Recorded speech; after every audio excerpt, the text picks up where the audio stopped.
Bonsoir à tous, c'est Ravel, j'espère que vous allez bien. On se retrouve après plusieurs semaines d'absence depuis la dernière vidéo qui était le dernier épisode du talk show confinement, voilà l'émission qui s'est terminée, qui malheureusement n'aurait pas dû durer aussi longtemps. Enfin bref, on se retrouve aujourd'hui donc en ce mercredi, enfin on enregistre le mercredi 23 décembre, donc je sais pas si la vidéo pour sortir le jour même où je l'enregistrerai, je pense que ce sera peut-être plutôt le 24 au soir pour Noël. A savoir que aujourd'hui, vous l'avez vu dans le titre de la vidéo, nous allons parler de TLC, alors il aurait dû avoir une preview. Sauf que pour l'anecdote, j'étais chez Monsieur Vipé voilà, pour pouvoir le regarder. Et il s'avère que de base, j'avais prévu d'enregistrer la vidéo chez lui. Donc on n'a pas pu le faire au micro classique parce que de ma stupide erreur, je n'ai pas pris le bon câble. Et du coup on l'avait enregistré sur le téléphone, voilà, la qualité était pas dégueu, mais suite à un problème avec l'ordi, du coup il n'y a pas eu de preview. Donc voilà, donc il y aura juste la review pour ce dernier pay-per-view de l'année 2020. Et vous allez donc découvrir dans quelques minutes nos avis dessus. Donc évidemment en tant que vidéo review, je suis en compagnie de Monsieur Vipé, donc salut à toi. Salut. Voilà, donc on tient juste à préciser que si jamais il y a un petit décalage entre au moment où je parle et au moment où il entend, voilà, c'est totalement normal, mais je pense que ça devrait aller. Du coup, Monsieur Vipé, bah écoute, dernier pay-per-view de cette année 2020. Et Oui. voilà, donc et puis une fois qu'on a terminé, on essaiera de vous refaire une nouvelle vidéo qui sortira, je pense, avant le nouvel an, ce serait bien. Ou sinon début 2021. Alors on fera un petit bilan de la chaîne et on parlera du futur des émissions de catch. Monsieur Vipé, comme à ton habitude, tu vas donner le coup d'envoi, à savoir que voilà, on a globalement regardé le pay-per-view en même temps. Alors on l'a pas regardé en live parce qu'on était fatigué comme c'est pas possible, mais on l'a regardé le lendemain matin du coup, mais voilà, on était quand même tous les deux à côté, donc on a pu le voir tranquillement. Du coup, on va commencer sans plus tarder avec l'opener, à savoir Drew McIntyre mettait son titre en jeu dans un TLC match du coup contre AJ Styles. Monsieur Vipé, ton avis? Très bon match pour ma part. Ouais. AJ Styles a pris de ses bumps phénoménales, comme on peut dire. Ah bah ça c'est clair, c'est le cas de le dire.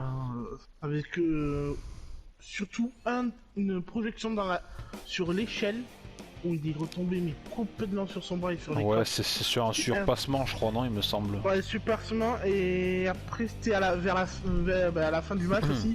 Ouais. Où il passe par-dessus la trame de corps. J'ai dit putain, il a dû se faire attaquer mal, mais non, pas du tout, il a rien eu. Heureusement. Après, c'est Mais vrai qu'il a bien vendu quand même les coups. Et ça, franchement, lui, il prend des bumps au moment où on vendu. a peur pour lui des fois. C'est incroyable. C'est vraiment un truc de fou. Moi personnellement j'avais noté, alors il y a un truc qui m'a un peu dérangé, mais bon ça fait un peu partie de l'histoire vous me direz. J'ai trouvé que AJ Styles en fait pendant une grosse partie du match il va travailler sur le genou de McIntyre qui va vendre du coup. Et le premier cas c'est que j'ai trouvé que d'en faire un peu trop, d'en faire des caisses, des fois ça peut ralentir le cours du match je trouve. Et ça m'a un peu dérangé parce que comme tu l'as dit le match en soi était très très bon. Et je m'attendais pas à ce qu'il soit aussi bon, mais le match a été vraiment très bien construit au fur et à mesure des semaines comparé à d'autres, qu'on citera un peu plus tard. Et ouais, donc franchement, j'ai trouvé ça un peu dommage. Des fois, ça ralentissait un peu le rythme du match, mais il y a eu des trucs parce que évidemment j'ai mon petit bloc-notes où je note un peu tout sur les matchs. Voilà, j'ai noté les bumps énormes des J-Styles, il y a eu des trucs de fou, et puis surtout le bruit des coups de chaise des J-Styles sur McIntyre. Les coups de chaise d'AJ Styles, c'est un truc de fou. Parce qu'il y en a eu d'autres, des coups de chaise, évidemment, on est à TLC. Vous me direz, c'est normal. Mais alors, les coups de chaise d'AJ Styles, ah, ça vous retourne la tête. Hein. Des bruits, mais des bruits d'une. Oh là là, c'est une symphonie, tellement ça résonne dans toute l'arène. C'était vraiment d'une pure beauté. Et puis surtout, alors, il y a un truc qui m'a fait beaucoup rire, c'est l'arrivée du Miz. Et surtout, Omos est génial. Parce que à un moment le Miz va arriver quand les deux seront à peu près KO pour avec John Morrison, voilà, pour dire allez c'est parti, c'est le moment, j'encaisse la manette. Donc du coup voilà, on annonce que c'est un match triple menace et du coup bah, le Miz va comme évidemment c'était prévu, va monter tout doucement, alors que si ce serait réel il aurait déjà gagné, à l'heure actuelle il serait champion déjà, c'est sûr, il avait largement le temps. Sauf que il y a Omos, le géant de mètre 4000 puis évidemment avec AJ Styles qui va venir pendant que le Miz sera en haut et qui va lui faire non non non non non, tu montes pas. Et puis il va y avoir un petit segment où il va prendre le Miz, il va le balancer à l'extérieur, je crois, il va traverser une table, si je dis pas de bêtises. Et après il y a John Morrison qui va dire oh t'as fait mal à mon pote et je vais venir te défoncer. Et puis il va le taper avec une chaise dans le dos. Et Omos va rien sentir, mais c'est genre autant des fois il y a des gens qui prennent un tout petit peu le coup mais qui vont quand même montrer qu'ils ont quand même rien senti. Lui c'est il y a rien du tout, il bouge même pas d'un poil et puis il va se retourner en mode mais tu m'as tapé là, mais faut pas faire ça mec, faut pas me faire ça moi. Et puis là t'as John Morrison qui va se mettre en mode oh putain qu'est-ce que j'ai fait, barre-toi.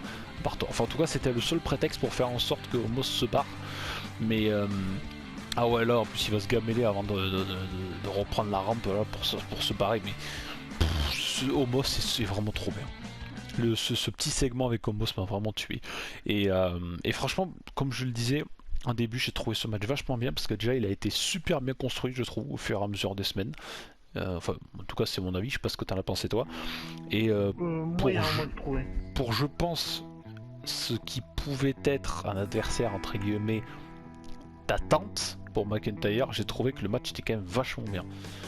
Parce que autant le match a duré à certains moments, mais voilà, je veux dire, pour moi c'était quand même bien construit. Et puis il y a des moments où les mythes ont eu des doutes, on se demandait putain, peut-être qu'il va gagner et tout. Donc c'est pour ça, moi j'ai trouvé vachement bien. Et je pense qu'il pourrait pour moi être le match de la soirée. Et puis ça commence bien, un match pour le titre VVE en opener, ça commence très très bien.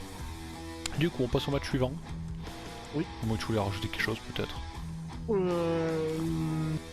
pas spécialement, vu que pour moi, je suis pas d'accord avec toi pour la construction, pour moi, c'est trouvé moyenne. Ah bah écoute, ça, comme je le dis toujours, ça c'est subjectif évidemment. Oui. Allez, match suivant, donc on va les faire dans l'ordre dans lesquels ils sont apparus. Sasha Banks contre Carmella, le titre féminin était en jeu pour notre plus grand bonheur. Alors sachez que quand nous on l'a regardé, comme je le disais, on l'a regardé le lendemain matin. Donc quand on va sur le network, voilà, vous avez la possibilité de zapper directement au match. Et c'est ce qu'on a fait. Sauf que Monsieur Vipé, dans sa grande bonté, ne souhaitait pas, pour son plaisir visuel, on va dire, assister au match. Enfin, aux deux matchs féminins d'ailleurs, je crois. Oui. Donc, dans mon côté maso que lui n'a pas, je les ai regardés, les matchs, évidemment. Parce qu'il fallait bien qu'on en dise quelque chose, on n'allait pas juste dire on s'en fout de la division féminine, on n'en parle pas, même s'il y a certains moments quand même dans l'année où je pense qu'on a dû le faire. Donc Sasha Banks qui est toujours championne féminine de SmackDown, oui SmackDown c'est ça, mettait son titre en jeu contre Carmella. Carmella qu'on a fait revenir sur une nouvelle gimmick, je le rappelle, et qui pourtant dans le ring s'est pointée avec une tenue tout à fait classique qu'elle avait avant, donc bon, je trouvais ça un peu bizarre. À l'époque. Ouais voilà, c'était un peu ça, c'était un peu limite la tenue qu'elle portait quand elle était en vadrouille avec Artros pour le titre à 24 avec tous les rejetés de la VVE pour lesquels personne n'a aucun plan. Et franchement, bah, c'est exactement ce que je pensais et c'est un peu exactement ce que j'avais dit pendant la preview, mais bon, malheureusement vous n'avez pas pu le voir parce que la vidéo en soi est faite, hein, mais c'est juste qu'on n'a pas pu la sortir, donc ça sert à rien qu'on sorte une preview après une review, c'est totalement débile. Mais voilà, mais je l'avais dit pendant la vidéo, je crois que Pipé toi aussi, que bah, déjà on n'en attendait rien. Puis que de toute façon, bah, ça a été le cas parce que je l'ai regardé et puis pour moi c'était pas spécialement un très mauvais match. Il y avait des bonnes choses, mais le problème qu'il y a, c'est que l'intérêt qu'on porte à la division féminine à l'heure actuelle, il est tellement pas ouf.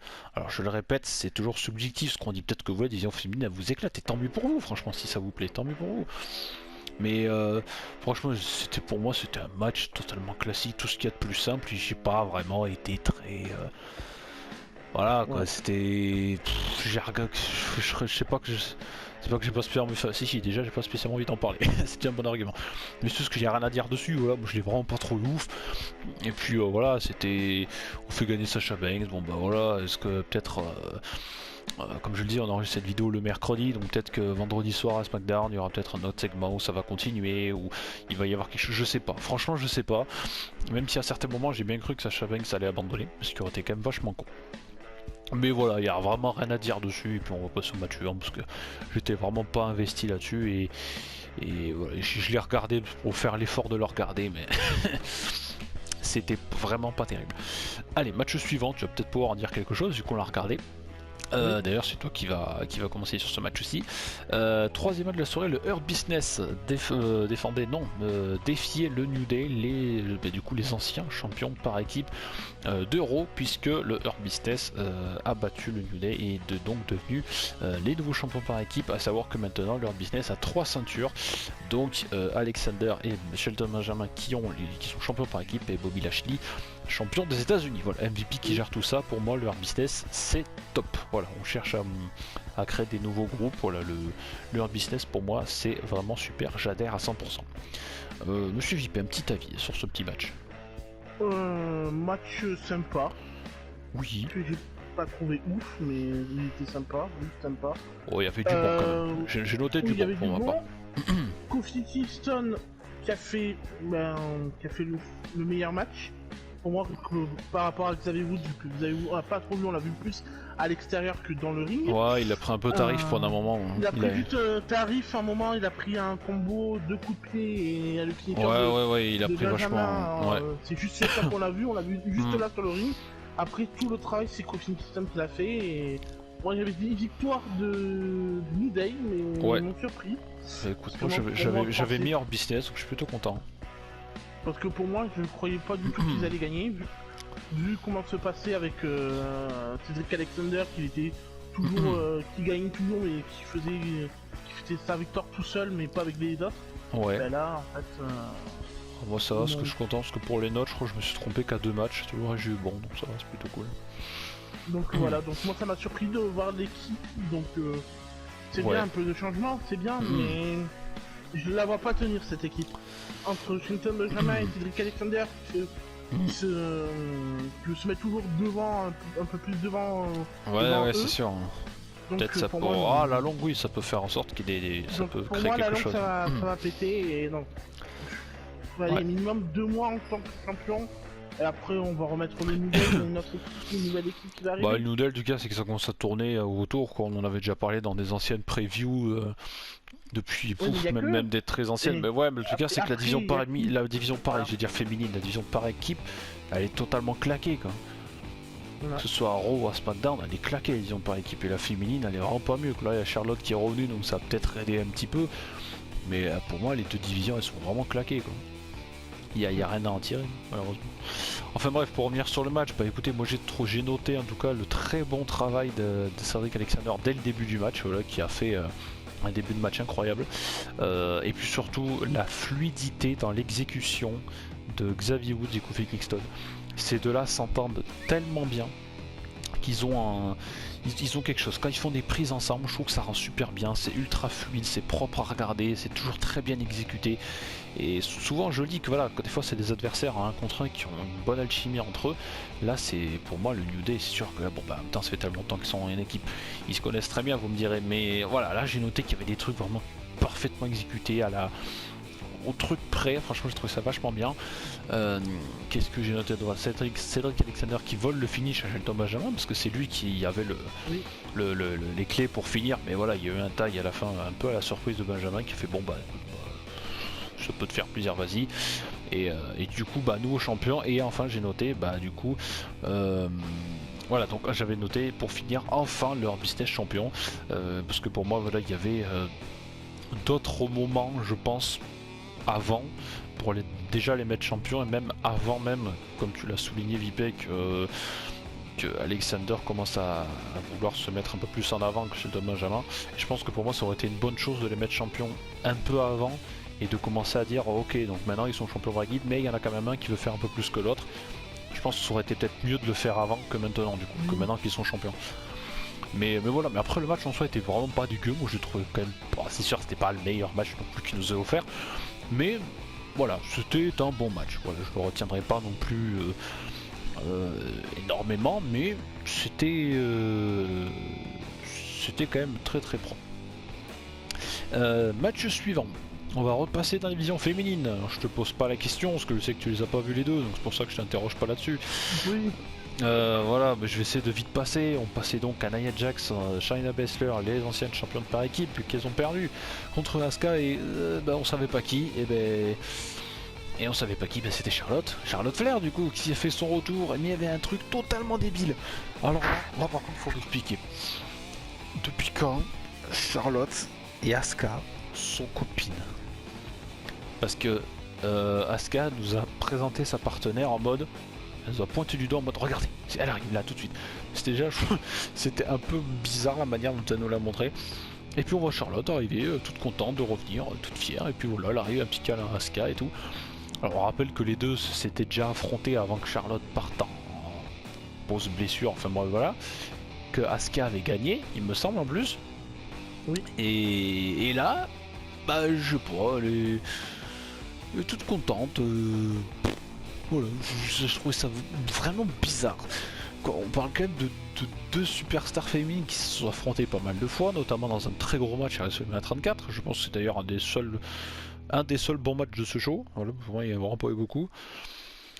Mais et voilà, et puis je vous dis, voilà, c'était. Pour moi c'était bizarre, voilà, je trouve rien que ça déjà dès le début ça m'a un peu. Je suis en mode ah d'accord, maintenant elles sont copines, ok, même si on a très bien vu qu'à la fin du match, bon bah voilà, Charlotte elle a quand même regardé le titre d'Asuka en mode ah on est peut-être championne par équipe mais j'aime bien l'autre ceinture que t'as aussi en rouge là.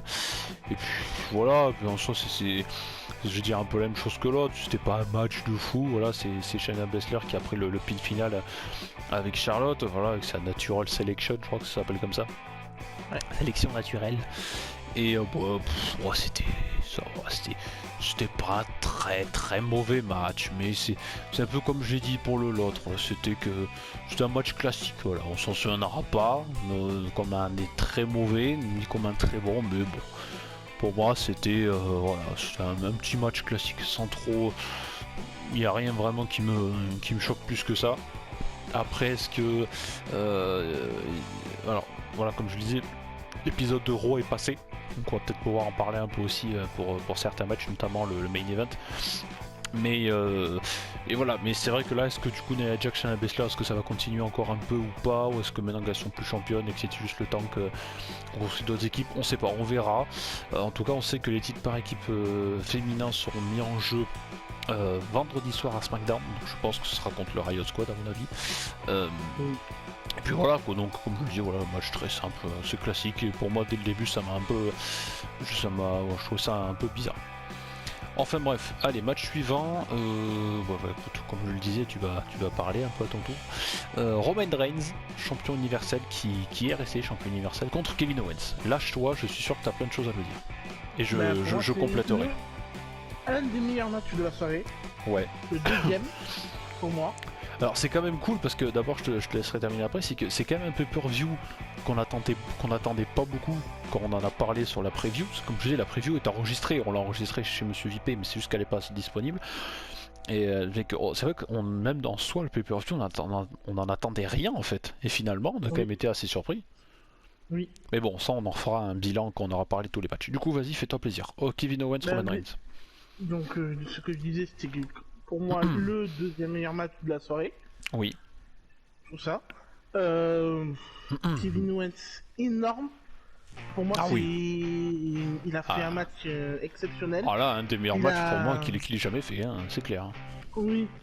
Parce qu'il a. Et je pense que c'est l'adversaire depuis que Roman Reigns est champion où il a eu le plus de mal à le battre.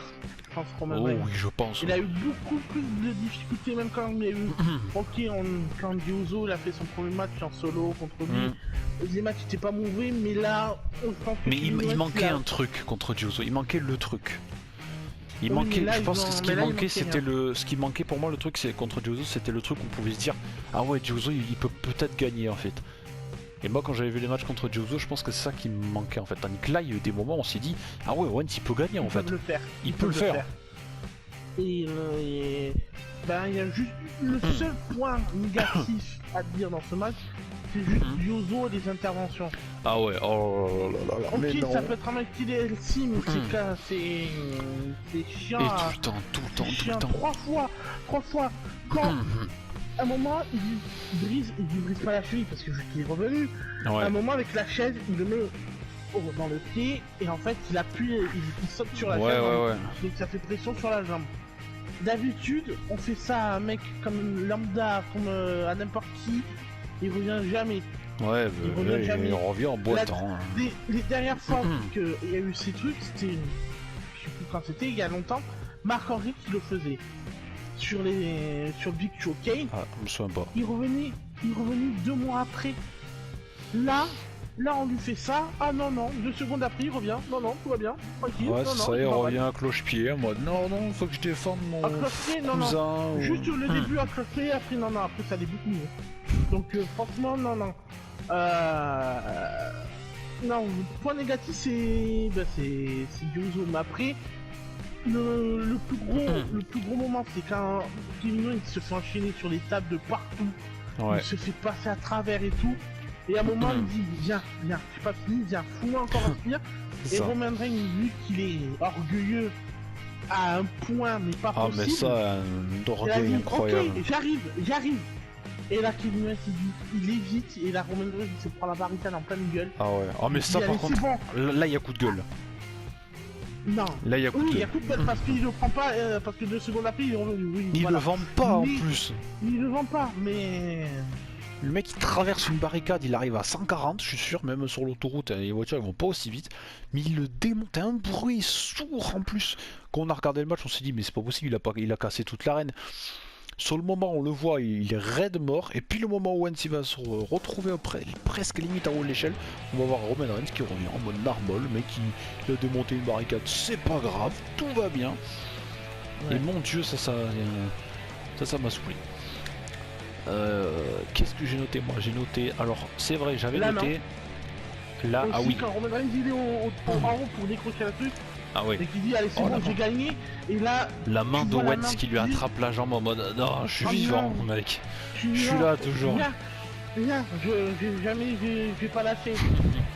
Et puis Et le heureusement, regard il y a de une Reigns, bonne nouvelle- Il y a une bonne nouvelle, c'est que Reigns il a pas beaucoup parlé, très bien. Ouais. Enfin un match sans mais le sans- regard sans- de Reigns quand Owens lui attrape la jambe, cette scène, mais alors je vais citer ce monsieur Sturi qui a fait une petite vidéo avec des petits bruitages de manga sur Twitter que je vous invite à aller voir, qui est vraiment super.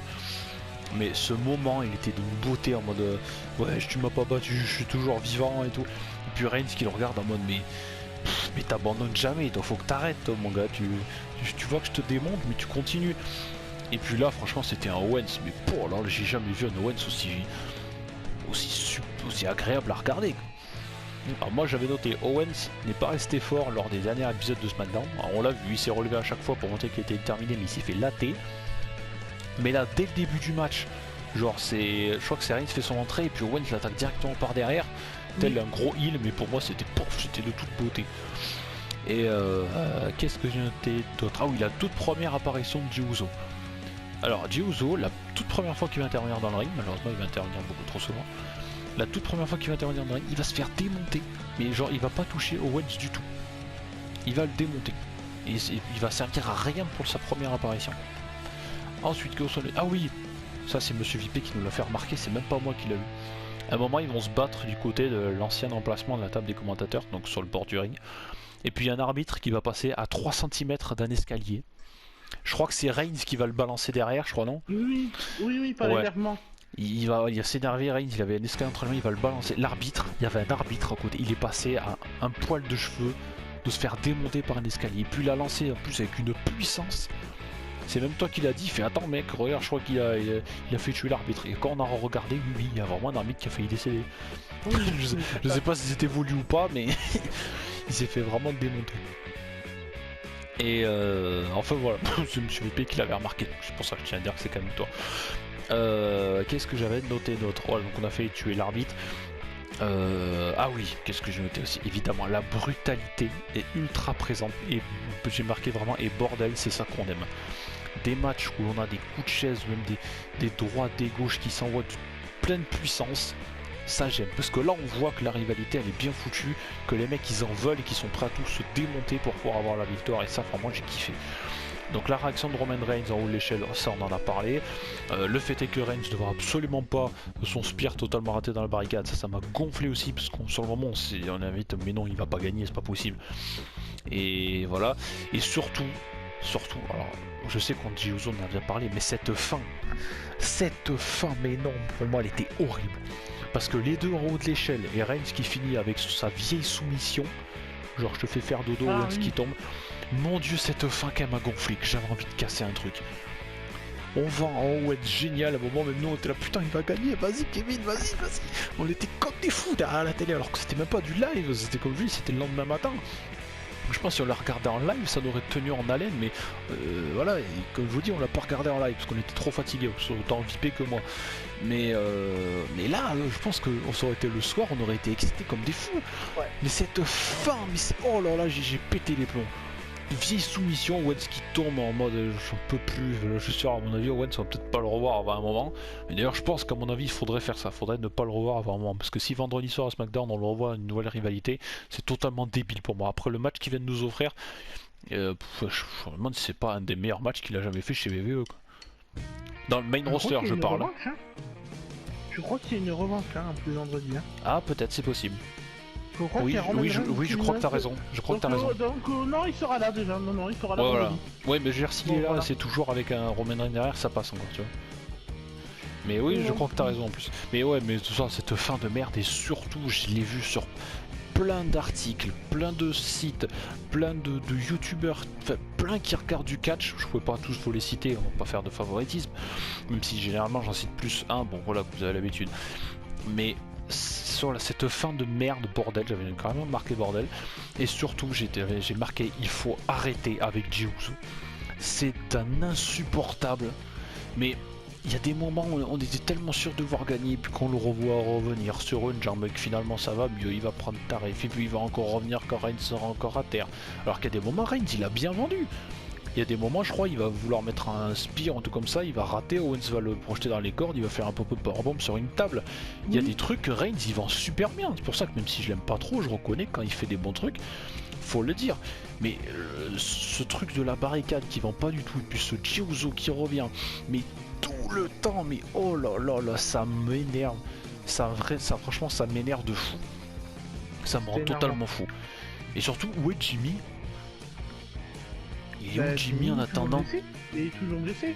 Ouais, mais même toujours blessé, il doit bien avoir quelque chose à faire, un petit truc pour intervenir, ou dire genre mec il traite comme une merde, toi tu continues à l'aider pour les matchs. Il pourrait faire quelque chose avec Jimmy, même blessé ou pas. On lui demande pas spécialement de catcher, mais même un petit segment. Parce que là, Jay, on n'en peut plus quoi, il pète les ambiances quoi. Enfin, moi perso, il m'a pété le match. Que le match de vendredi. Ouais. De Roman Reigns, je crois que c'est un Steel Cage, je crois. Oui, mais je crois que t'as raison, parce qu'il avait. Si, bah si, je viens de le voir. Non, c'est bien ça, donc j'ai bien raison. Oui, ils vont bien. Alors, depuis quand les matchs en cage, il n'y a pas d'intervention? Il y en a toujours eu des interventions dans les matchs en cage. Oui, mais au moins, il va pas entrer dans le match. Parce que les Steel Cage, généralement, c'est l'argument de VE pour dire il n'y aura pas d'intervention, personne ne pourra venir les aider. Il y en a toujours un qui va escalader, qui va péter la porte pour entrer. Ça va, les Hell in a Cell, c'est censé être le même bordel. Sauf que Hell in a Cell, il y a un cadenas, t'arrives avec un truc, tu le casses ou tu mets un gros coup de pied à la Lesnar, la cage, je l'ouvre comme une merde. Donc bon, faut arrêter avec ça. Enfin bref, donc voilà, comme vous l'avez vu, on est globalement content de ce match, mais Jay qui casse tout l'ambiance. Et puis, on va parler du dernier match. Peut-être que s'il faut, vous avez cliqué sur la vidéo juste pour nous entendre parler de ce match, de ce spectacle. Énorme. Randy Orton contre le Fiend, contre Bray Wyatt le Fiend dans un Firefly Inferno match, si je dis bien, c'est ça? Ouais. Alors, moi ça va être très vite fait, j'ai noté 3 points. J'ai noté l'ambiance du match, qui est de toute beauté. Et j'ai noté le personnage du Fiend, qui est de toute beauté. Et un 3e point, parce que voilà, comme je le disais, j'ai noté sur le bloc-notes de mon téléphone, je trouve ça plus facile pour vous en parler, comme ça les souvenirs qui restent un peu plus en tête que si je vous le ferais à l'impro. Et le dernier petit point sur ce match, le 3e, j'ai mis un smiley, d'un côté en train de pleurer, de l'autre un peu en colère, et un dernier en mode choqué sur le cul. Voilà, avec le personnage, vous savez qu'il y a les croix en mode je suis mort, je viens de voir un truc, je suis décédé, j'en peux plus. Oui. Parce que là, il y a 3 réactions que j'ai eues. Mais pour moi, c'est la même idée. La rivalité, déjà, elle est énorme. The Fiend, Randy Orton, la rivalité. Ah oui, ça c'est clair. Ah bah c'est. Oui. Construction, je pense que c'est la meilleure qui est à Raw et tout. Pour moi, c'est la meilleure qui est en construction. Bah, même celle de l'époque de WrestleMania 33, elle était pas spécialement dégueu non plus, je trouve. Bon, Non, elle était non, moins non. bien, mais elle était pas Mais dégueu là, quand mais même. le match, pour moi, le match, c'est le match de la soirée. Ils ont fini l'année en beauté. Ils voulaient faire un gros moment, ils ont fait le gros moment. Pour moi, c'est le match, il est parfait. Le match, il est parfait. Il y a des spots qui sont magnifiques. Le RKO, quand The Fiend il est en feu, il se prend un RKO et il est toujours en feu. Ça, les images, elles sont magnifiques. Et la fin, mais elle est exceptionnelle. Randy Orton, sadique comme il est, il fout le feu.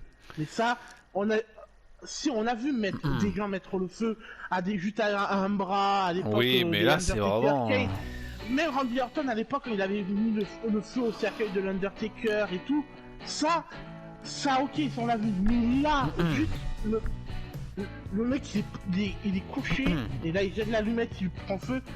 Mais ça on l'a jamais vu. Donc la WWE voulait mettre un point en disant vous n'avez pas eu ces choses-là pendant plusieurs je sais que pas les pay-per-view mais les Raw, SmackDown ça fait pas énormément d'audience ni rien. Ah bah ça c'est sûr. Là ils voulaient mettre un point pour finir l'année, un gros effet visuel. Ils ont réussi à le faire en faisant juste ce match-là déjà, un Inferno match.